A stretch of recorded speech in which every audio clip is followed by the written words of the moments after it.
nagkaroon tayo ng mga class suspensions. But nevertheless, we are very thankful that we are able to celebrate this event today. So to the parents who are with us, thank you for coming. Alam po namin na medyo busy tayong lahat, but your support to our activity is very important po para sa aming lahat. So, yung makita po ng ating mga anak, yung inyong presence ngayong araw, malaking bagay po iyon para sa kanila.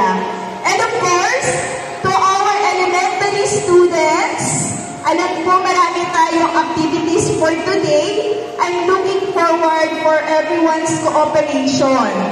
Diba? Ano ba ang pinaka-importante sa event natin ngayon? So, kailangan ma-realize natin kung ano yung kahalagahan ng pagkain ng nutritious foods at magiging healthy. Sige nga, before tayo mag-umpisa sa ating mga activities, gusto kong malaman sino ang kumakain ng gulay? Taas mo kamay ang kumakain ng gulay. Yung totoo lang ha, yung totoong gulay, hindi yung chichirya ng lasang gulay. Okay, madami sila. Very good. Madami tayong kumakain ng gulay. What about yung kumakain ng fruits? Taas na kami yung kumakain ng fruits. Madami rin. Very good. How about fish? May kumakain ba ng fish? Ayan. And syempre, marami pa tayong mga nutritious foods na dapat kinakain natin para maging healthy and strong. So pag sinabi ni Mami at ni Daddy na kailangan kumain ng gulay, ng prutas, ng fish, and iba pang nutritious foods, dapat sumusunod tayo. Kasi para sa atin yun, para tayo ay maging healthy and strong. Diba? Tama ba si Ma'am? Naku, wala na sumagot. Okay, so thank you very much and please enjoy our activities. Mamaya, marami rin tayong mga games and I think yung ating committee has prepared something. May konting prizes tayo for the winners of the games. So thank you very much everyone and please enjoy the day. Thank you so much, Ma'am Marla, for that meaningful message. Again, good morning, Tracinians. We are here to celebrate our Nutrition Month with the theme, Sapipan Sama-sama sa Nutrisyong Sapat para sa Lahat. This year's celebration is a challenge to every one of us, students, teachers, and leaders, to come together and ensure that no one is left behind. And when it comes to health and nutrition, because we unite for a healthier Philippines, we don't just save lives, we change them.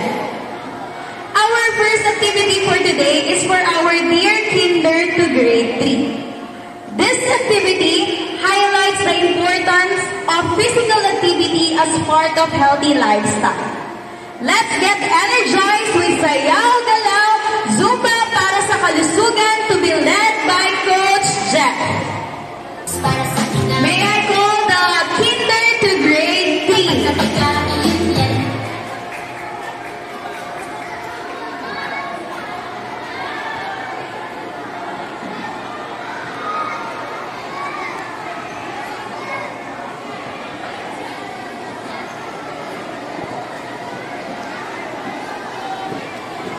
Kinder to Grade 3.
Grade 1 po.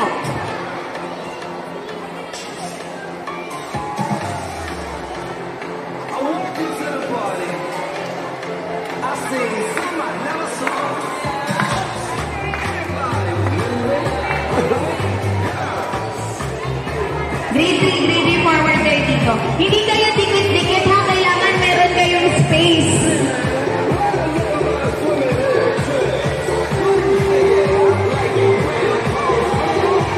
Okay, dapat may space kayo, hindi po dikit-dikit, hindi hawak-hawak.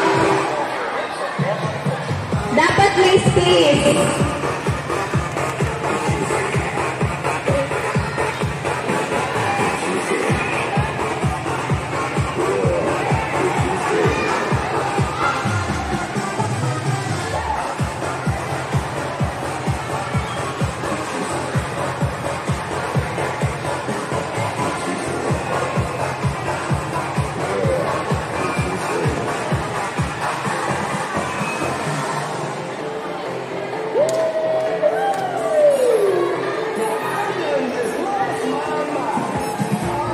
Okay, pagalingan po yan ha, pagalingan po ng sayaw, kaya dapat hindi tayo dikit-dikit, walang hawak-hawak.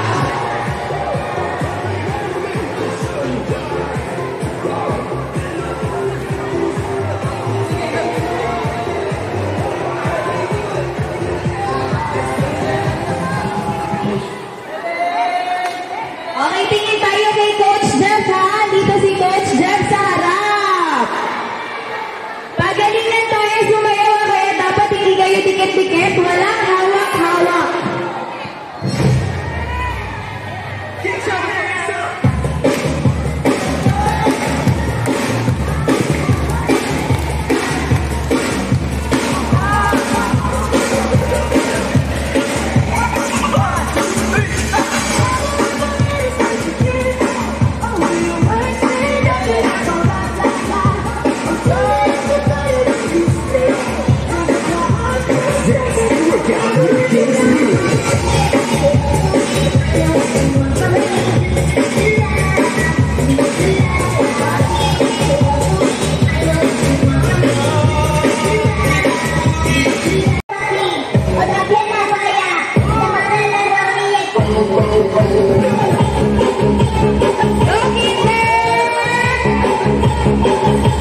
Yeah.